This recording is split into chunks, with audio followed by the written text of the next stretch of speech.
Investment risk అనేది market ఒడిదుడుకులకు లోబడి ఉంటుంది. ఇన్వెస్ట్ చేసే ముందు అందుకు సంబంధించిన వివరాలను క్షుణ్ణంగా తెలుసుకున్నాకే పెట్టుబడులు పెట్టండి. ఈ కార్యక్రమం నిపుణులు, అనుభవజ్ఞుల సూచనలు, సలహాల మేరకు మాత్రమే నడుస్తుంది. మీ పెట్టుబడులకు ఏబిఎన్ ఆంధ్రజ్యోతి ఎటువంటి బాధ్యత వహించదు.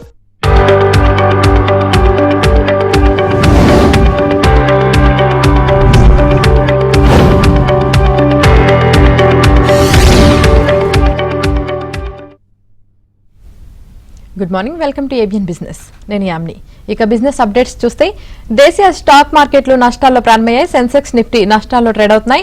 Hindalco, ONGC, Coal India, Reliance షేర్లు లాభాల్లో కొనసాగుతుండగా Axis Bank, Kotak Mahindra, Bharti Airtel, Trent, Bajaj Finserv షేర్లు నష్టాల్లో ట్రేడ్ అవుతున్నాయి. ఇక ఓవరాల్ గా ఈ రోజు మార్కెట్ కి సంబంధించి పూర్తి విశ్లేషణ తెలియజేయడానికి ప్రముఖ బిజినెస్ అనలిస్ట్ వివికే ప్రసాద్ గారు ఉన్నారు. వారితో మాట్లాడటానికి స్క్రీన్ మీద కనిపిస్తున్న నెంబర్ కి కాల్ చేయొచ్చు. ముందుగా మనం వారితో మాట్లాడదాం. గుడ్ మార్నింగ్ ప్రసాద్ గారు. గుడ్ మార్నింగ్ సార్, మరి మనం చూసినట్లయితే మీడియాలో కొన్ని వర్గాలు ఇరాన్ లో యుద్ధం సమస్య పోయే సూచనలు కనపడుతున్నట్లుగా చెప్తున్నా మార్కెట్ మాత్రం దానిని సీరియస్ గా పరిగణిస్తున్నట్లు ఎక్కడా కనపడటం లేదు. మార్కెట్ లో కరెక్షన్ రోజు రోజుకి తీవ్రమయ్యేటట్లుగానే అనిపిస్తుంది. అసలు ఎందువల్ల ఈ నిరాశావాదం పెరుగుతుంది అనుకుంటున్నారు? ఎప్పుడైనా సరే రెండు దేశాల మధ్యన కనుక యుద్ధం జరిగి ఆ యుద్ధం సమస్య పోయేట్లు ఉన్నది అని ఎవరన్నా మనలాంటి వాళ్ళం భాష్యం చెప్పినా కానీ వినసొంపుగా ఉండాలి, వినటానికి నమ్మకంగా ఉండాలి అంటే ఆ దేశ అధినేతలు అంటే ఐడెంటిఫై చేయగలిగితే ఆ దేశంలో ఉన్నటువంటి అధినేతలు కనుక మాట్లాడుకుంటానో లేదా పాజిటివ్ గా మాట్లాడితే మనం అటువంటి తాత్పర్యం కొద్దిగా తీసుకోవడానికి సాధ్యపడుతుంది. కానీ ఒక పక్కన ట్రంప్ ఏమో రోజుకి ఒక మాటలు మాట్లాడతారు. ఆ కార్జ్ ఐలాండ్ మొత్తం తీసుకుంటానంటారు, ఒక పక్కనేమో ట్రూప్స్ పంపిస్తానంటారు, ఒక పక్కనేమో ఇరాన్ వాళ్ళు వచ్చి నన్ను అడుక్కుంటున్నారు, నన్ను సంధి కోసం అడుగుతున్నారు అని చాలా ప్రలాపనలు చేస్తూ ఉంటారు ట్రంప్. ఇటు పక్కన ఇరాన్ వైపు చూసినట్లయితే ఒక లీడర్నే చెప్పడానికి వీలు కాదు. కమీనీ లీడర్ని అపాయింట్ చేస్తే ఆయన ఇంతవరకు కనపడరు, వినపడరు. ఆయన గొంతు కూడా వినపడదు, అక్కడ కేవలం స్టేట్మెంటే బయటకు వస్తుంది.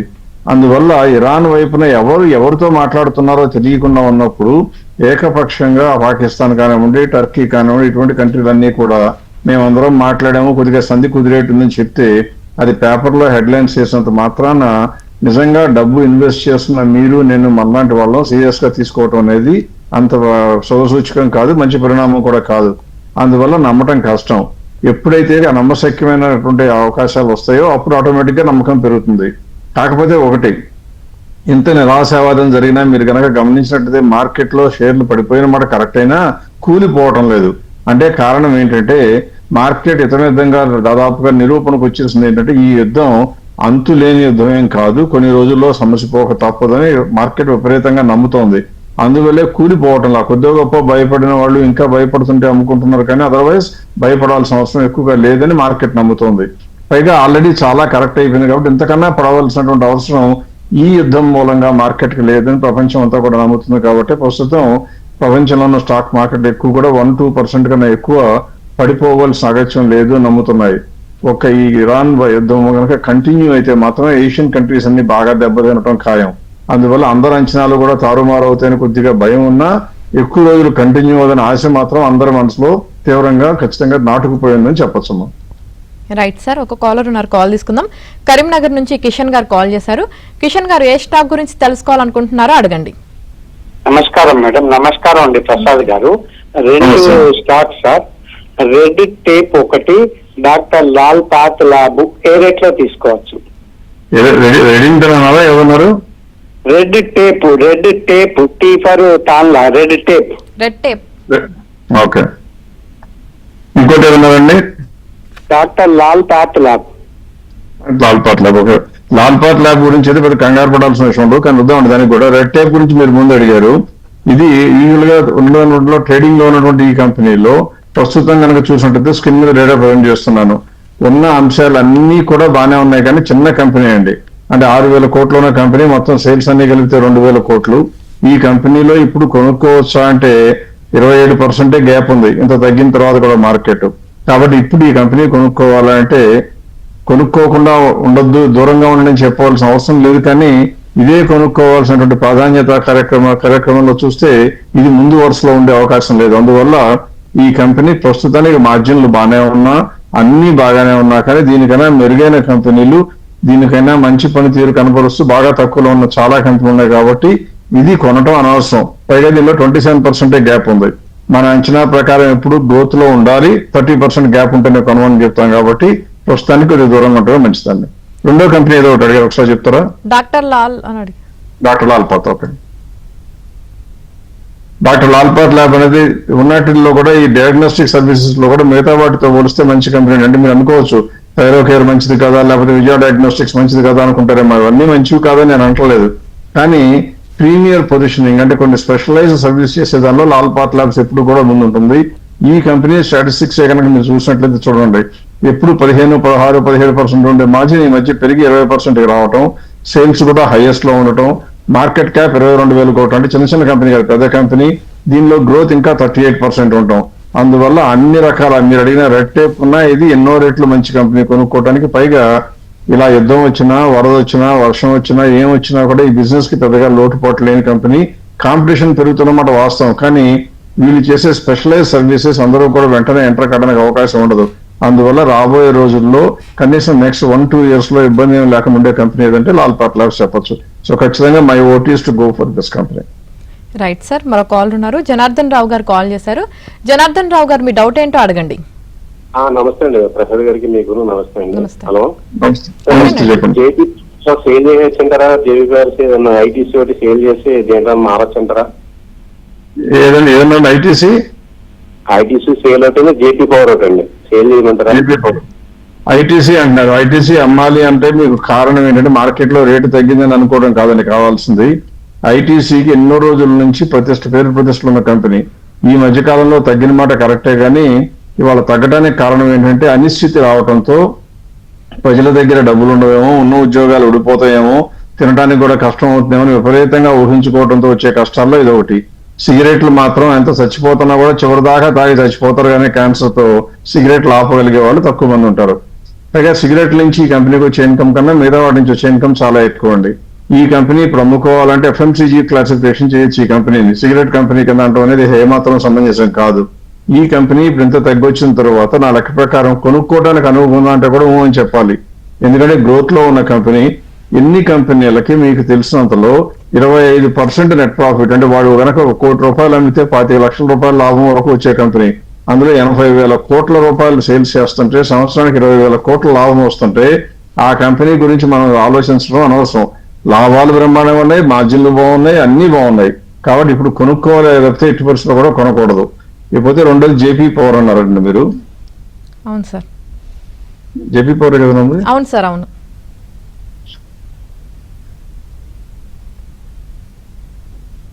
అది ఇంకోసారి చూద్దామా, ఏమిటో రావట్లేదు. ఓకే సార్, మరో కాల్ ఉన్నారు సార్. హన్మకొండ నుంచి ప్రసాద్ గారు కాల్ చేశారు, కాల్ తీసుకుందాం. ప్రసాద్ గారు, ఏ స్టాక్ గురించి తెలుసుకోవాలో అడగండి. నమస్తే మేడం. నమస్తే అండి, అడగండి. నమస్తే సార్. నమస్తే అండి. సార్ నేను యూకో బ్యాంకు 3,000 షేర్లు 35 ఇస్తున్నాను సార్. సార్ యూకో బ్యాంకు షేర్లు 3,000 35 ఇస్తున్నాను. అదేనండి, అది ఉంచుకోవాలా వద్దా అని అనుమానం, అంతే కదా? 10,000 రూపాయలు ఇస్తున్నాను సార్. ఇప్పుడు యూకో బ్యాంక్ అనేది ప్రభుత్వ రంగ బ్యాంక్ అండి.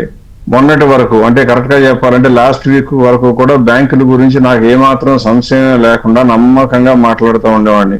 కానీ ఇప్పుడు జరుగుతున్నది ఏంటంటే రూపాయి విలువ సరిగ్గా విపరీతంగా పడిపోవడం, డాలర్కి ఎదురుగా పడిపోవడంతో జరిగే పరిణామాలు ఎలా ఉంటాయో, దాని మూలంగా బ్యాంకింగ్ సెక్టర్కి వచ్చే ఇబ్బందులు ఏంటో ఎక్కువ మంది ఇన్వెస్టర్లకు అవగాహన ఉండదు.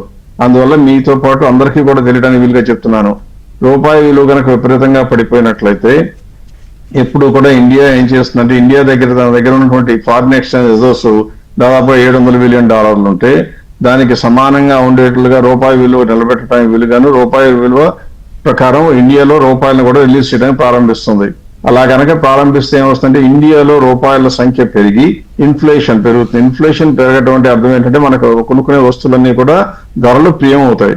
అలా రేట్లు పెరిగితే కనుక లేనిపోని ఇబ్బందులన్నీ వస్తాయి. కాబట్టి ప్రభుత్వం చేసే పని ఏంటంటే, రిజర్వ్ బ్యాంక్ కానీ ప్రభుత్వం కానీ ఇంట్రెస్ట్ రేట్లు పెంచుతాయి. అంటే మన దగ్గర ఐడిల్ గా డబ్బులు ఉంటే ఖర్చు పెడతామేమో అనే ఉద్దేశంతో అన్నట్లుగా మన దానికి వడ్డీ రేట్లు పెంచి మన దగ్గర డబ్బులంతా బ్యాంకులు లాక్కుని బ్యాంకుల దగ్గర పెట్టుకుని రిజర్వ్ బ్యాంక్ దగ్గరికి వెళ్ళిపోతాయి.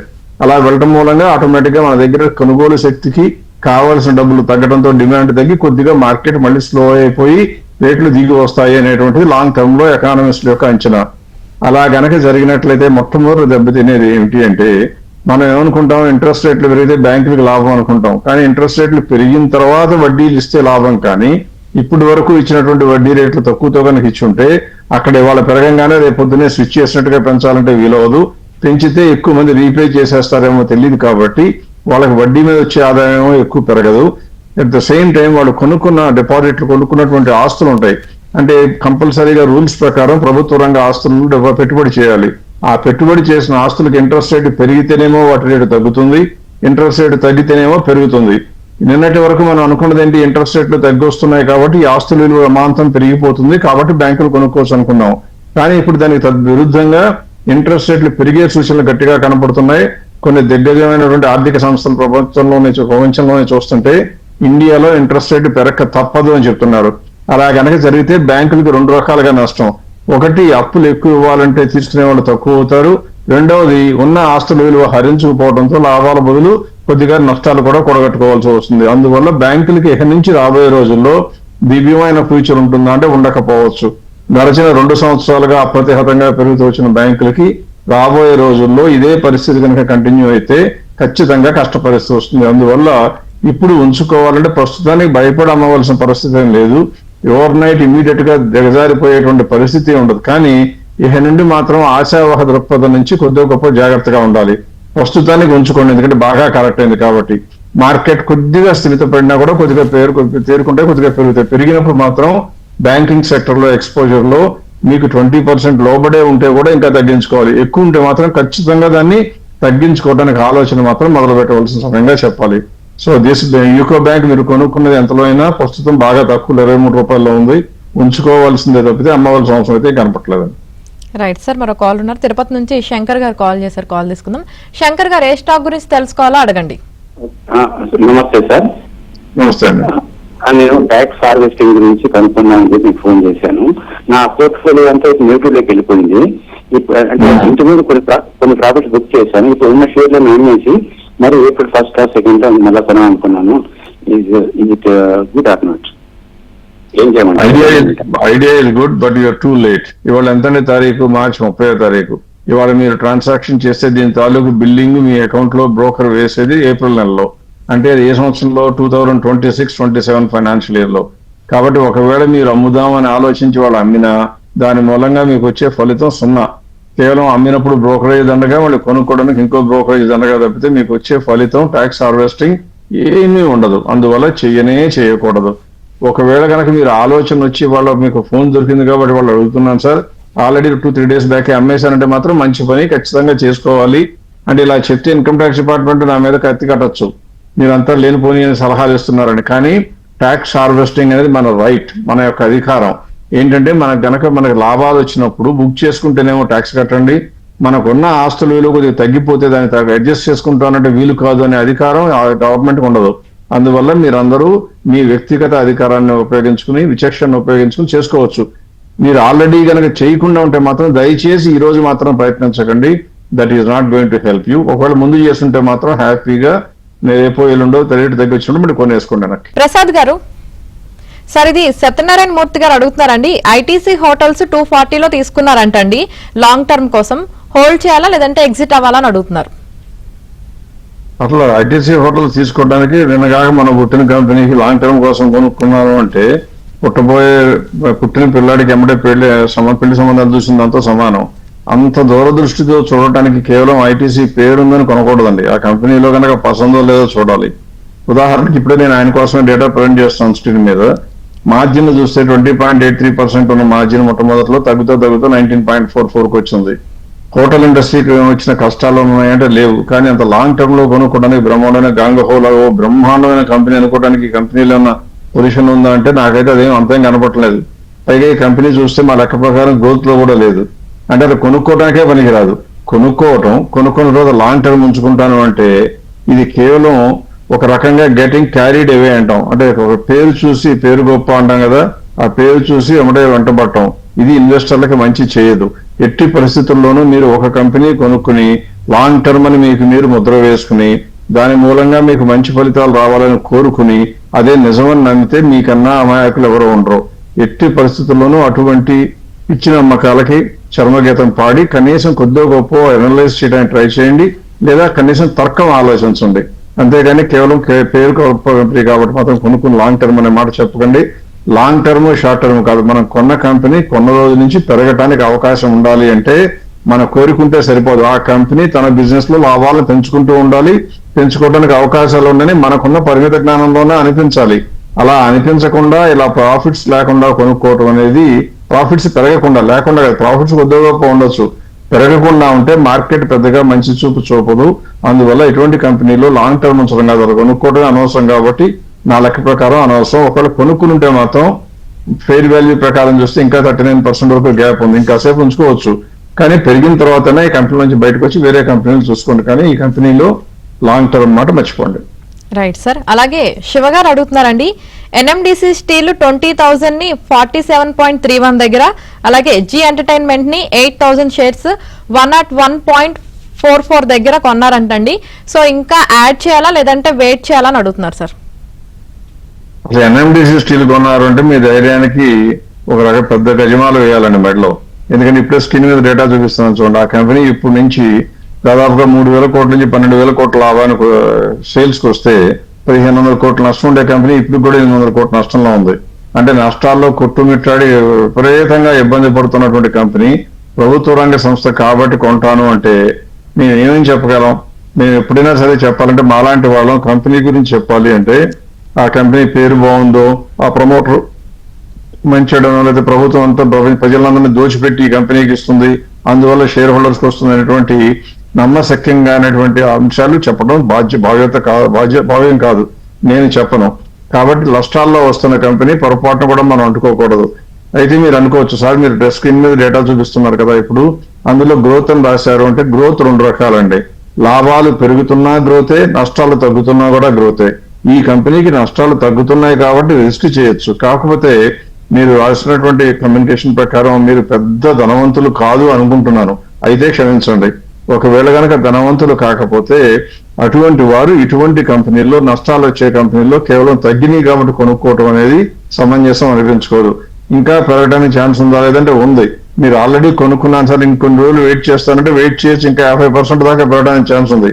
కాకపోతే రిటైల్ ఇన్వెస్టర్స్ ఎప్పుడు కూడా ఎంత కరెక్షన్ లో ఉన్నప్పుడు మంచి కంపెనీల్లో మెరుగైన కంపెనీలు, తక్కువలో దొరికే కంపెనీలు అనేక ఉన్నప్పుడు ఏరి కోరి నష్టాల కంపెనీలోకి వెళ్ళడం అనేది సరైన పద్ధతి కాదు. ఒకసారి ఆలోచించుకోండి, మీకోసం, నన్ను తృప్తిపరచక్కర్లేదు, మీరు ఆనందంగా ఉంటే చాలు. Right sir. అలాగే జీ ఎంటర్టైన్మెంట్ కూడా అడిగారు సార్. జీ ఎంటర్టైన్మెంట్ ఇది కూడా అంతేనండి. దాదాపుగా ఉండవలసిన అన్ని రకాల అవరక్షణాలు ఉన్న కంపెనీ. సుభాష్ చంద్ర ఉన్నప్పుడు అన్ని రకాల ఎలిగేషన్స్ ఆయన మీద, ఆయన చుట్టరకాల మీద, అందరి మీద వచ్చి విపరీతంగా దెబ్బలు పడిపోయిన కంపెనీ. ఆ పడిపోయిన తర్వాత ఈ మధ్యన కొద్దిగా కోరుకుని ఆయన మార్కెట్ లో నుంచి మేనేజ్మెంట్ తగ్గించిన తర్వాత కొద్దిగా నిలదొక్కున్న కంపెనీ మాట కరెక్టే. ఈ కంపెనీ కూడా ప్రస్తుతానికి దురదృష్టవశాత్తు గ్రోత్ లో లేదు. మొన్నటి వరకు అంటే 25 మార్చ్ వరకు డేటా చూస్తే స్క్రీన్ మీద చూపిస్తున్నాను, 8% వరకు గ్రోత్ ఉన్న కంపెనీ ఇప్పుడు దాదాపు ప్రాఫిట్ ఉన్నది ఇప్పుడు 6.82. గ్రోత్ లో లేనప్పుడు మన కంపెనీ ఎందుకు చెప్పండి? మీరు ఎన్ఎండిసి స్టీల్ రాంగ్ చాయిసే, ఎందుకంటే రిటైల్ ఇన్వెస్టర్స్ కి. జీ ఎంటర్టైన్మెంట్ అదే completely not acceptable choice at all. అది కనీసం కొద్ది గొప్ప నష్టాలు తగ్గుతున్నాయనా కొనొచ్చాం, ఇది మాత్రం కొనడానికి కూడా పనికిరాదు. బికాస్ లాభాలు పెరగకపోగా లాభాలు తగ్గుతూ వస్తున్నాయి. ఇటువంటి కంపెనీలో మళ్ళీ తిరిగి పుంజుకుంటుందేమో అనే ఆశ తప్ప నమ్మకంగా పెట్టవలసినటువంటి కారణం ఒక్కటి కూడా నాకు కనపడలేదు. Right sir. అలాగే ప్రసాద్ గారు, డాలర్ తో పోలిస్తే రూపాయి వీక్ అవుతున్నప్పుడు ఎక్స్పోర్టర్స్ కి లాభం, అలాగే ఇంపోర్టర్స్ కి నష్టం అని చెప్తూ ఉంటారు కదా, మరి అయినా సరే ఎందువల్ల మార్కెట్ లో అన్ని సెక్టార్ల షేర్లు కుదుపులకు లోనవుతున్నాయి సార్? ఒకవేళ కనుక సునామీ వచ్చినట్లయితే మీరు ఒడ్డున ఉన్నటువంటి సముద్ర తీరంలో కనుక నివసిస్తుంటే 3 అంతస్తుల బిల్డింగ్ లో ఉన్నా, పూరిపాకలో ఉన్నా కొట్టుకుపోవడం ఖాయం. అంటే అదే ఎట్టి పరిస్థితుల్లో కూడా ఆగదు. సునామీ ముందు బిల్డింగ్లు ఆగవు, పెద్ద పెద్ద కన్స్ట్రక్షన్లు కూడా ఆగవు.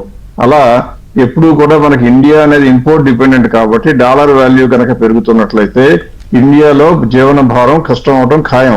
అంటే ప్రతి ఒక్కరికి, ధనవంతులకైనా పేదవాళ్ళకైనా ఎవరికైనా. మీరు అడగచ్చు, ధనవంతులకు వచ్చే ప్రాబ్లం ఏముందండి, వాళ్ళందరూ బాగానే ఉంటారు కదా, తినడానికి సరిపడా ఉంటుంది అనుకుంటే తినడానికి సరిపడా ఉంటుంది. కానీ వాళ్ళందరూ సంపాదించేది వ్యాపారాలు బట్టి. ఆ వ్యాపారాల్లో వస్తువులు కొనుక్కోవలసింది సామాన్యులు. ఆ సామాన్యుల జీవితం భారం అయిపోతే కొనుక్కునేటువంటి వస్తువులు తగ్గుతాయి. అంటే అన్ని బిజినెస్లకి, అన్ని రకాల బిజినెస్లకి డిమాండ్ తగ్గటానికి కారణం దేశంలో వచ్చేటువంటి ఇన్ఫ్లేషన్, డాలర్ మూలంగా వచ్చేటువంటి ఇన్ఫ్లేషన్. దీన్ని ఇంపోర్టెడ్ ఇన్ఫ్లేషన్ అంటాం. మన దేశంలోనే ఇన్ఫ్లేషన్ వస్తే ఆర్బీఐ కంట్రోల్ చేస్తుంది, కానీ ఇంపోర్టెడ్ డాలర్కి రూపాయికి ఉండే మార్కం రేటు మారితే భారతదేశంలో అందరికీ దెబ్బ తగులుతుంది, కరెంట్ అకౌంట్ డెఫిసిట్ పెరుగుతుంది. నిజానికి ఈ సమయంలో దిగ్గజ సంస్థల నుండి గోల్డ్మాన్ సాక్స్ అది ఏమని చెప్పిందంటే ఇండియా యొక్క గ్రోత్ దాదాపుగా 7.9% నుంచి 5.9% పడిపోతుందని, అదే కాకుండా రాబోయే రోజుల్లో పెరగబోయే మార్కెట్ ఎంతవరకు పెరగచ్చు అంటే మొన్నటి వరకు 29,000 వరకు స్థాయికి పెరుగుతుంది నిఫ్టీ అని చెప్పిన వాళ్లే ఇప్పుడు 26,000 అందుకోవడం కూడా కష్టం అని చెప్తున్నారు. 26,000 తక్కువేం కాదు, ఇప్పుడున్న మార్కెట్ తో పోలిస్తే more than 15%. That is very good. మనం కూడా చెప్తున్నాం 15% వరకు పెరగడానికి కొద్దిగా యుద్ధం కనుక శాంతి సంకేతాలు వస్తే పెరిగిపోతుంది. కానీ 29,000 ఎక్కడ, 26,000 ఎక్కడ? అంత తగ్గించడానికి కారణం ఇండియా యొక్క ప్రభావితమైనటువంటి అంశాలు చాలా ఎక్కువ. ఇలా అంతర్జాతీయంగా కనుక అనిశ్చితి వస్తే, పర్టికులర్ గా మిడిల్ ఈస్ట్ లో వస్తే మాత్రం మనకి దెబ్బ తగలటం ఖాయం. ఎంత తగులుతుంది అనేది కొద్దిగా నెమ్మదిగా తెలుస్తుంది. ప్రస్తుతానికి మాత్రం జాగ్రత్త పడటం ఒక్కటే మనం చేయగలిగిన పని. ఆశల్ని తగ్గించుకుందాం, ఆలోచనల్ని పెంచుకుందాం. ఉన్న కంపెనీలన్నీ మంచిగా ఉంచుకుని మనం మనశ్శాంతితో బతుకుతాం, కానీ ఆశతో మాత్రం జీవించడం, విపరీతమైన ఆశలు బిల్డ్ చేసుకోవడం మాత్రం మంచి పద్ధతి కాదు. రైట్ సార్, మరో కాల్ ఉన్నారు. కృష్ణారెడ్డి గారు నెల్లూరు నుంచి కాల్ చేశారు. కృష్ణారెడ్డి గారు ఏ స్టాక్ గురించి తెలుసుకోవాలనుకుంటున్నారో అడగండి. నమస్తే సార్. నాకు ఒక్క షేర్ చెప్పాను సార్. ఎంఎందం కానీ లారస్ ల్యాబ్ కానీ ఈ రెండుల్లో ఏది మంచిది, ఏది కొనుక్కోవచ్చు సార్? రెండు వేరు. మహేంద్ర అండ్ మహేంద్ర మీరు కొనవలసిన కంపెనీ మంచిది కాదంటే కంపెనీ చాలా మంచిదండి, అందులో ఏమాత్రం డౌట్ లేదు నాకు. కానీ మహేంద్ర అండ్ మహేంద్ర కన్నా కూడా ఇప్పుడు లారస్ ల్యాబ్స్ అడిగారు ఈ రెండిట్లో అడిగారు కాబట్టి నేను చెప్తున్నాను.